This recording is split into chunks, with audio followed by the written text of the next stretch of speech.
Mrs. Sanchez. I'm gonna go ahead and be performing CVC Cap Change. What you wanna do first is outside of the patient room, you wanna go ahead and prepare your stuff. So you're gonna need an injection port, and you're gonna need your flush with 3 mL of normal saline. What you wanna do is you wanna go ahead and open your port or your injection site. You connect your flush. And you want to go ahead and flush it a little bit.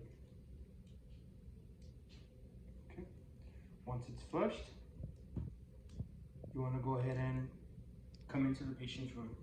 Once you're in the patient's room, so you introduce yourself, you tell the patient what you're going to go ahead and do, and you make sure that you ask for allergies that she is not allergic to either tape or iodine. If she's not, you go ahead and tell her what you're gonna do again, and you flatten the bed and you remove the pillow. Once that's done, you put on your gloves. You wash your hands first and then put your gloves on.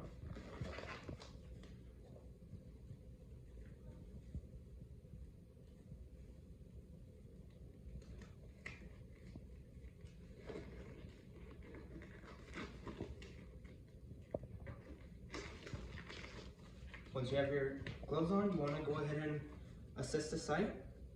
Make sure there's no discharge, make sure there's no malodor, there's no redness around in the arm, in the chest, around it. You want to make sure that all your lines are clamped. If everything's good, you go ahead and tell the patient that you're going to turn their head. Let's say if this was their right shoulder or the right hand, towards the right side, you would go ahead and tell the patient to turn to the left. Once they do that, you go ahead and get your cap ready, and you go ahead and tell your patient to take a deep breath. Once you take a deep breath, you make sure you undo the old cap and you put in the new cap. Once it's in, you go ahead and tell the patient it's okay for them to take a breath. You want to first aspirate for blood. You aspirate a little bit, and if you see the blood return, and then you would flush with 2.5 mL. Once you flush with 2.5 mL, you want to go ahead and make sure you get the lock. And as you're locking it, you want to go ahead and flush with the last 0.5 mL of normal saline.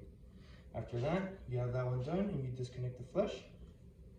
You want to make sure that you put the cap that your hospital provides. Once you've done that, you want to go ahead and repeat the steps for the other 2 lines.